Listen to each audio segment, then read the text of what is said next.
नमस्कार, आपका स्वागत है हमारे खास कार्यक्रम हरियाणा डायरी में। मैं हूं आपके साथ राजश्री थवाइत। जी हां, इस कार्यक्रम का एक ही उद्देश्य है कि आप तक हरियाणा के हर उस विकास की जानकारी पहुंचाई जाए जो मुख्यमंत्री मनोहर लाल के नेतृत्व में लगातार की जा रही है। तो बने रहिए हमारे साथ और देखते रहिए हमारा खास कार्यक्रम हरियाणा डायरी।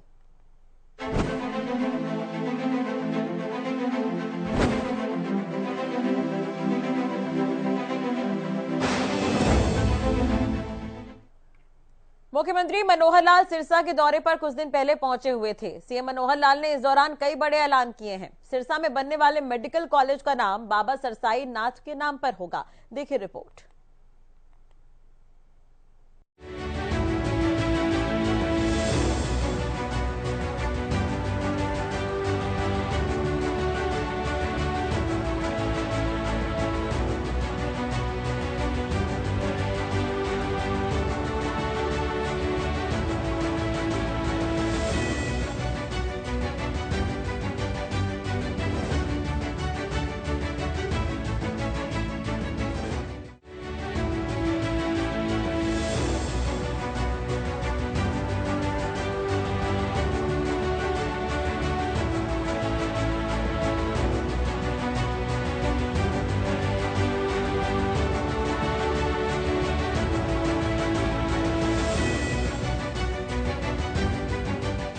मुख्यमंत्री मनोहर लाल ने सिरसा दौरे के दौरान कई सौगातें दी, जिनमें से महत्वपूर्ण रहा मुख्यमंत्री ने ऐलान किया कि 100 गज प्लॉट दिया जाएगा। पुरातत्व विभाग की वो जमीन थी, हमें कोई दिक्कत नहीं थी, लेकिन कोर्ट से फैसला आया कि इनको जल्दी खाली कराओ। और जल्दी खाली कराने में जिम्मेवारी तो सरकार की होती है। जब कोर्ट का फैसला कर दे तो उसको जो मनवाना होता है वो सरकार के जिम्मे आ जाता है। इसलिए हमने फिर अपने अधिकारियों को भेजा, आपसे बात की, बात करने के बाद तुरंत खाली करने के लिए उनको देना था। हमारे पास ये जो बड़े हुए थे हाउसिंग बोर्ड का, हमने कहा भी फॉर द टाइम भी जिसको कहना तुरंत उठाना है तो बजाय सड़कों पर जाके बैठे, कहीं और जाके बैठे, इन मकानों में जाके और बैठ जाओ। अब चूंकि ये सारी प्रॉपर्टी, ये मकान हमारे ये भी नहीं है, ये हाउसिंग बोर्ड के हैं। हाउसिंग बोर्ड वाले कहते हैं भी हमें या तो किराया दो या पैसा दो। अब चूंकि सरकार के है नहीं तो ना तो आपने किराया देना ना आपने पैसा देना। हमने उसमें से फिर रास्ता निकाला कि कुछ जमीन लेकर के और आपको जितनी जितनी जमीन वहां थी उसी हिसाब से किसी को 50 गज का, किसी को 100 गज का। हमारे गोपाल कांडा जी कह रहे हैं भी 50 की बजाय सबके 100 कर दो। मैंने कहा भी आप यहाँ बैठे हो, कर लो फैसला, जो मुझे तो कोई दिक्कत नहीं है। लॉट काट के और लॉटरी डाल के आपको दे देंगे, उसके हिसाब से आप लोग अपना रहो सहो आराम करो। और फिर चूंकि हाउसिंग बोर्ड के हैं उनको हैंड ओवर कर देंगे, भाई फिर रखो, किराया चढ़ाओ, बेचो, जो करना है आपका है, आप करो, हमें कोई लेना देना नहीं है उसमें। लेकिन आपकी सब सुविधाएं जितनी ज्यादा हम ध्यान रख सकेंगे उतना जरूर रखेंगे। आप निश्चिंत रहो, क्योंकि आप भी आखिर इसी प्रदेश के लोग हो। इस प्रदेश के जो सब लोग हैं उसको हम भी अपना परिवार का सदस्य मानते हैं, इसलिए आपको कोई दुख तकलीफ नहीं आने देंगे। ठीक है।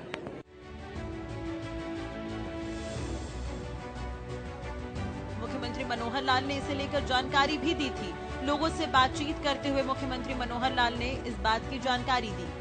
हरियाणा के सीएम मनोहर लाल सिरसा दौरे पर थे। इस दौरान वे नशा मुक्ति केंद्र में निरीक्षण करने भी पहुंचे थे। आपको बता दें कि इस बीच यहां इलाज करा रहे मरीज ने कहा कि सीएम साहब यहां पर नशा बेहद बिकता है, मैं बताता हूं कौन है और कौन कैसे नशा बेचता है। मुख्यमंत्री ने तुरंत एसपी को बुलाया और नाम और नोट करने की बात उन्होंने कही। मरीज ने सीएम को 2 लोगों के नाम भी बताए हैं और नशे का धंधा करने वालों पर सख्त कार्रवाई करने की मांग भी की। मुख्यमंत्री मनोहर लाल ने इस दौरान एसपी से कहा कि आप लोग भी मरीजों से बातचीत करते रहिए।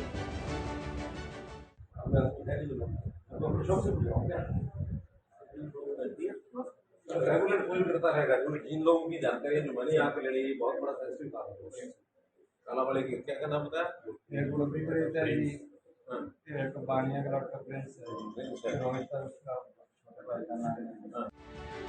सीएम मनोहर लाल ने सिरसा दौरे के दौरान प्रेस कॉन्फ्रेंस भी की थी और सौगात भी दी। रिहैब सेंटर बनाने की सौगात मुख्यमंत्री मनोहर लाल ने दी। मेडिकल कॉलेज को लेकर सीएम ने कहा जनवरी तक कोशिश होगी मेडिकल कॉलेज का शिलान्यास हो। का भवन है और रेड क्रॉस के भवन के साथ ही 1 एकड़ जमीन पर एक 50 बिस्तर का रिहेबिलिटेशन सेंटर, क्योंकि हमको मालूम है कि सिरसा जिला और आसपास के जो सारा क्षेत्र है या नशे से जो प्रभावित जो युवा है सबका डी एडिक्शन सेंटर, बाद में रिहेबिलिटेशन सेंटर, इसकी बहुत बड़ी आवश्यकता है। उसमें सबसे पहले तो उस रिहेबिलिटेशन सेंटर की मंजूरी मैंने दी है। कितना 1 एकड़ जमीन इसी से होता है हमारे जमीन ज़्यादा थी। रिहेबिलिटेशन सेंटर का 1 एकड़ की ना, हाँ बिल्कुल, रेड क्रॉस के भवन की बैक साइड में 1 एकड़ जमीन उसके लिए मंजूर कर दी है।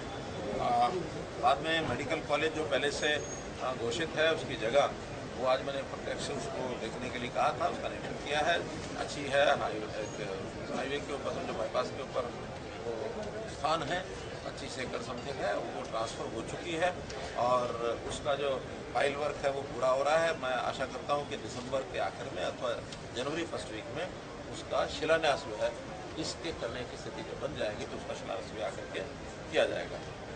साथ ही जो यहाँ का जो सरकारी अस्पताल है, वहाँ डी एडिक्शन सेंटर बना हुआ है, जो 20 बेड तो पहले से जो ऑलरेडी हॉस्पिटल चल रहा है उसके अंदर रिजर्व किए गए थे, जिसमें 25 अभी भी ऐसे युवक वो एडमिट हैं।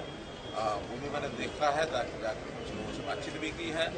स्वाभाविक है कि ऐसे जो लोग हैं जब उनका डी एडिक्शन सेंटर में इलाज होता है तो वो स्वाभाविक अपनी कुछ बातें याद भी करते हैं, उनसे सहानुभूतिपूर्ण व्यवहार करके बहुत सी बातें यानी पूछी जा सकती है, कौन सप्लाई करता है, कौन को देता है, तो सब बातें वो बताने के लिए तैयार होते हैं।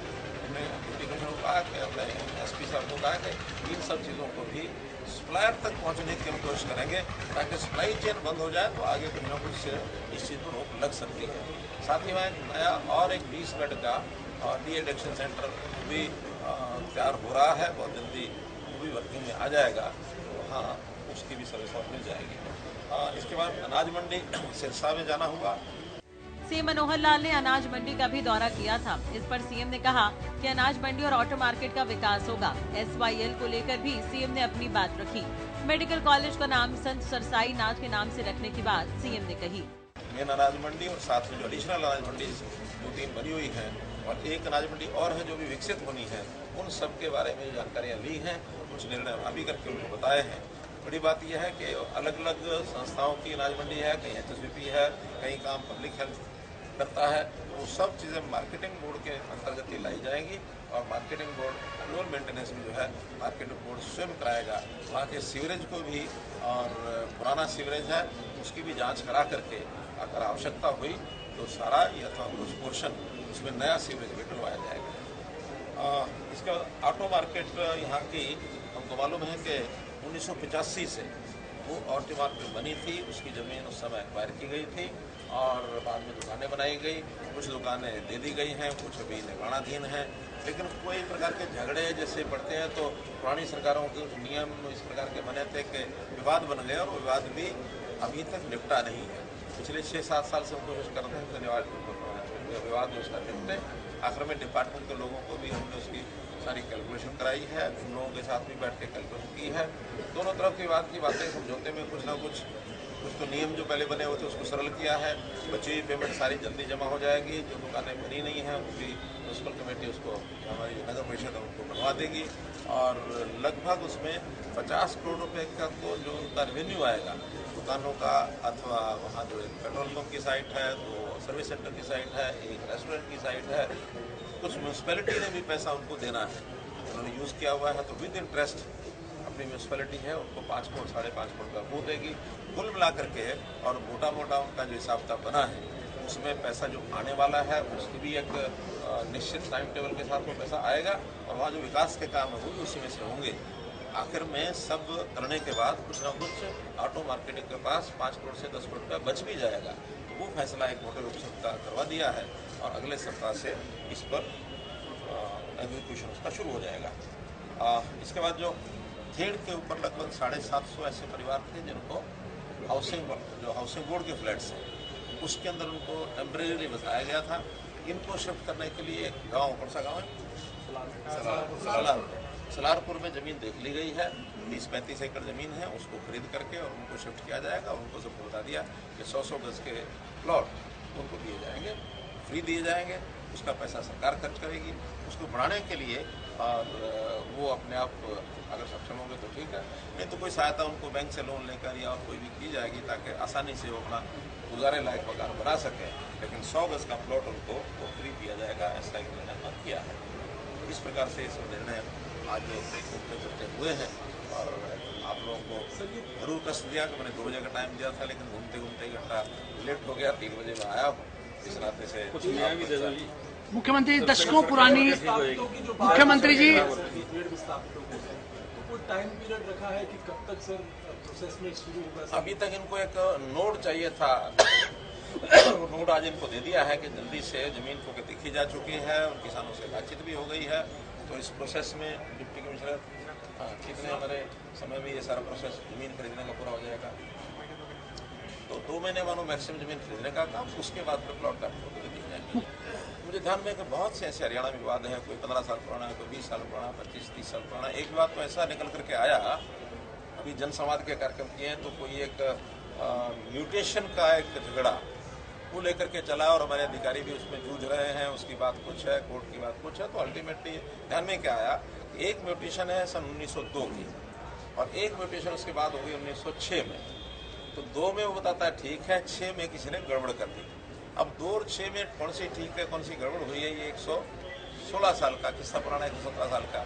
फिर भी मैंने अधिकारियों को बैठाया, 2 IAS बैठाए कि भाई रेवेन्यू रिकॉर्ड जितना भी है सब पटवारी तहसीलदार उनको बैठा करके अध्ययन करो, लेकिन इसका जो ठीक फैसला है 1902 का ठीक है तो वो लागू करो, 1906 का ठीक है तो वो लागू करो।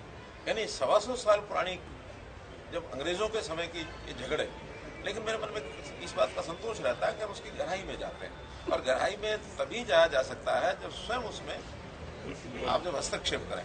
स्वयं हस्तक्षेप न करें तो फिर फाइलें तो आपको पता है, फाइल तो वो उसकी तरफ सरकार देगा, उसकी तरफ सरकार देगा, सरकार SYL वाली आपको पता है 2004 से उलझा हुआ है। लेकिन अल्टीमेटली अभी कोर्ट में गया है तो कोर्ट जो है उसका फैसला कर चुका है कि SYL बननी है, लेकिन बनने के लिए एग्जीक्यूशन ऑर्डर वो चल रहा है। नई डेट जनवरी में है, जनवरी के अंदर फिर देखते हैं सरकारों के बारे में जो हाई कोर्ट का, सुप्रीम कोर्ट का ये विषय है कि वो उसको एग्जीक्यूट करें। क्या निर्णय सुप्रीम कोर्ट देता देखेंगे। मेडिकल कॉलेज का निरीक्षण किया सर, वो कब तक निर्माण होगा? विपक्ष के लोग बार-बार यही कहते हैं कि हर बार मेडिकल कॉलेज का जिक्र किया जाता है। नहीं, जिक्र नहीं किया जाता। वादा करके जाएंगे कि आज जिक्र नहीं किया जाता। आज मैंने प्रत्यक्ष उस साइट को देखा है और प्रत्यक्ष उसकी फाइलें भी देख ली हैं। जमीन ट्रांसफर का विषय था वो कंप्लीट हो गया है और जमीन कंप्लीट होने के बाद उसको लीज पर दिया गया है। पहले ये HIU हिसार की जमीन है, तो उन्होंने चूंकि HIU इंडिपेंडेंट ऑटोनोमस बॉडी है, उन्होंने MER के नाम उसको लीज पर कर दिया है और वो कंपनी भी तय हो गई है। HLL हाँ, कंपनी तय हो गई है जिसने उसका सारा डिजाइन बनाना है, जिसने उसका टेंडर डॉक्यूमेंट को तैयार करना है और जो मुझे बताया गया है कि जनवरी तक सब करके हम कंप्लीट इसका टेंडर लगा देंगे और टेंडर लगते ही शिलान्यास करने के लिए मैं स्वयं आऊँगा। मेडिकल कॉलेज का नामकरण अगले दौरे पे सर आप वहाँ पर मैं कह रहा हूँ जनवरी के महीने में शिलान्यास करने खुद आऊँगा। और एक बात जो मुझे आपको सबके सामने अभी बतानी है, मैंने अभी किसी को बताई नहीं है, पहले यही उसका मैं उद्घाटन करता हूँ कि इस मेडिकल कॉलेज का नाम संत सरसाईनाथ के नाम से रखा गया। सर, नशे को लेकर काफी सरकार भी गंभीर है। इधर गोवा में चल रहे 37वें राष्ट्रीय खेलों में हरियाणा के खिलाड़ी लगातार अपनी प्रतिभा का लोहा मनवा रहे हैं। प्रदेश के खिलाड़ियों ने कुश्ती में जहां 3 गोल्ड मेडल और 4 ब्रॉन्ज मेडल जीते हैं, वहीं साइकिलिंग ट्रैक इवेंट के पहले दिन 1 गोल्ड मेडल, 1 सिल्वर और 1 ब्रॉन्ज मेडल जीतने में सफलता हासिल की है। सीएम मनोहर लाल की खिलाड़ी तारीफ करते हुए नजर आए।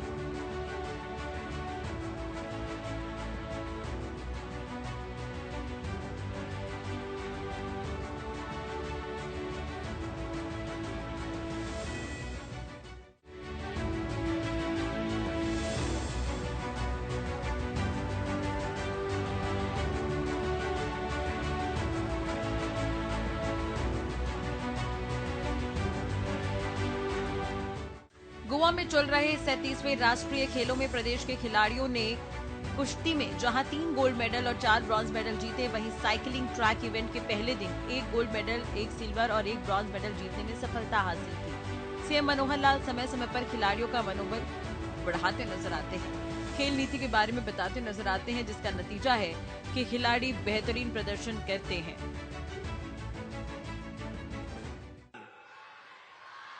धाकड़ किसान और फिर धाकड़ पहलवान।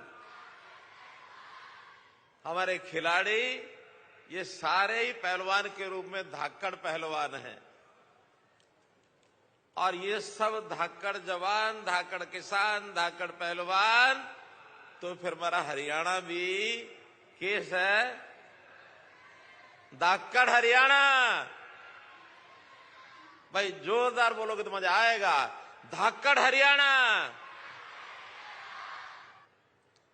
के खेलों की दुनिया में हरियाणा ने अपना एक स्थान बनाया है। हरियाणा देश में विदेश में खेले जाने वाले खेल हों, उन सब के अंदर अपनी जो भागीदारी करके ऑन एवरेज 30 से 40% मेडल हमारा हरियाणा का जो खिलाड़ी है वो लेकर के आता है।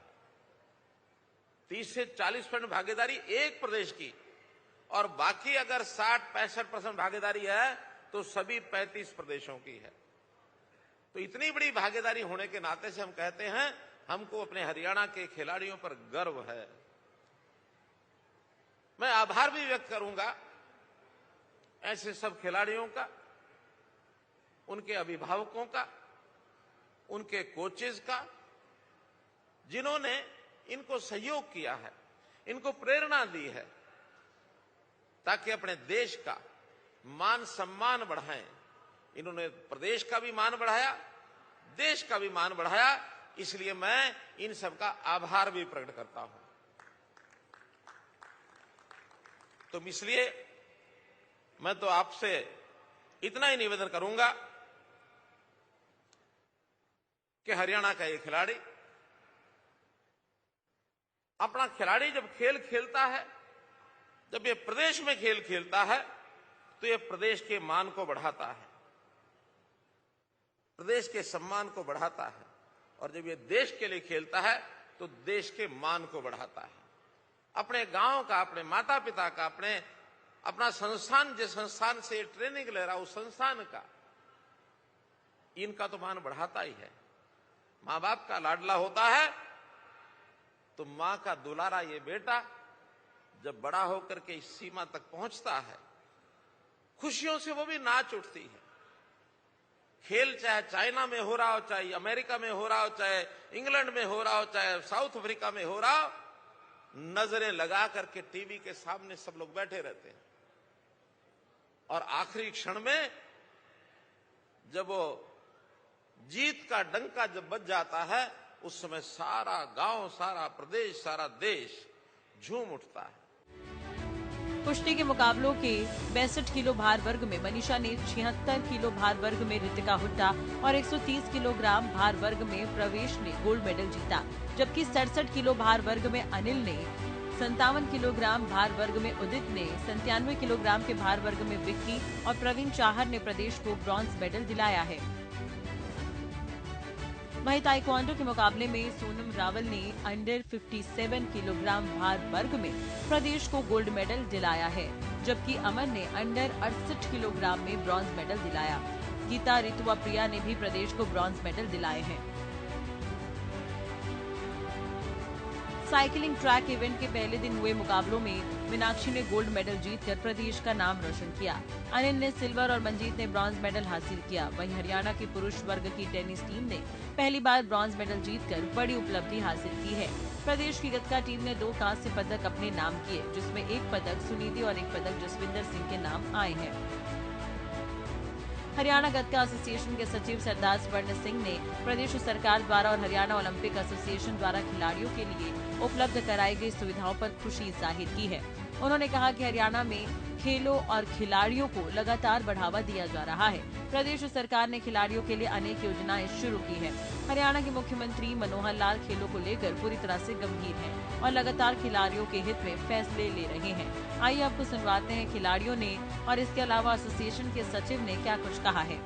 मेरा नाम मनीषा है। मैंने यहाँ पे हरियाणा की तरफ से रिप्रेजेंटिंग किया था।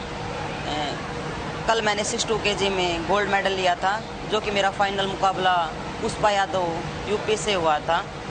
और मैं प्रैक्टिस रोज तक करती हूँ, लेकिन मैं रहने वाली जिन विलेज से वाकी हूँ। अभी नेक्स्ट कंपटीशन मेरा ओलंपिक क्वालिफाई की ट्रायल है, उसी के ऊपर फोकस है। और जो मेरा मेडल आया इसमें अपने कोचेस, मेरे पेरेंट्स का बहुत ही धन्यवाद करती हूँ, क्योंकि वो मुझे इतना ज़्यादा सपोर्ट करते हैं। हरियाणा सरकार का हमें बहुत ही ज़्यादा सपोर्ट है, क्योंकि वो अदर स्टेट के बजाय हमें बहुत ही ज़्यादा अच्छी पॉलिसी देती है और इससे हमें बहुत ज़्यादा सपोर्ट मिलता है। हेलो, मेरा नाम रितिका है और मैं 76 किलोग्राम में कल मैंने गोल्ड मेडल जीता है। मेरी अपोनेंट यूपी से थी दिव्या काकरान, उनके साथ मेरा 10-0 का स्कोर से कुश्ती चली है। और मैं रोहतक प्रैक्टिस करती हूँ छोटा राम स्टेडियम में मनदीप कोच के पास। और मेरे इस नेशनल गोल्ड मेडल में सबका मेन हाथ जो है मनदीप कोच, मेरे मम्मी पापा और मेरे गाइडेंस है जो अमित भैया, और मेरे मतलब फुल फैमिली सपोर्ट है। मैं हरियाणा सरकार का बहुत बहुत धन्यवाद करती हूँ सपोर्ट के लिए। फिजियो, न्यूट्रिशन, साइकोलॉजी ट्रेनर सबका फुल सपोर्ट है मेरे इस नेशनल गोल्ड मेडल के लिए। और आगे सभी की यही उम्मीद है ओलंपिक क्वालिफाई। अगला कंपटीशन सीनियर नेशनल है और फिर क्वालिफाई शुरू हो जाएंगे। 76 में मुझे क्वालिफाई करना है ओलंपिक के लिए।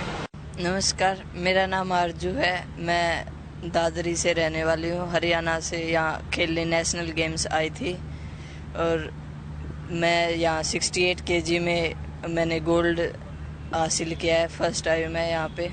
मुझे बहुत खुशी है यहाँ कि मैंने अपना बेस्ट दिया और अपने राज्य का नाम रोशन किया। और मैं चाहती हूँ मैं आगे जाके भी अपने देश का नाम रोशन करूँ और ओलंपिक में गोल्ड मेडल लेके आऊँ। मेरी इस सफलता के पीछे मेरे कोच, मेरे माता पिता, मेरे गांव के लोग सभी ने मेरा पूरा सहयोग किया है और उनके सहयोग से ही मैं आज इस मुकाम तक पहुंची हूं। उन सभी का मैं धन्यवाद करना चाहती हूं और अपना आशीर्वाद मेरे साथ बनाए रखें। हमारे हरियाणा में जो भी बच्चा किसी भी स्पोर्ट्स में, कुश्ती, जूडो, चाहे जो भी हो, जो भी बच्चे मेडल लेके आते हैं उनका पूरा सहयोग करती है। उन्हें कैश अवार्ड देती है, नर्सरियाँ चला रखी हैं। जो बच्चे गरीब हैं उनको महीने के लिए राशि देते हैं, मतलब उनके खर्चे के लिए, ताकि वो गेम में आगे बढ़ सके, उनके माता पिता उनका सहयोग कर सके।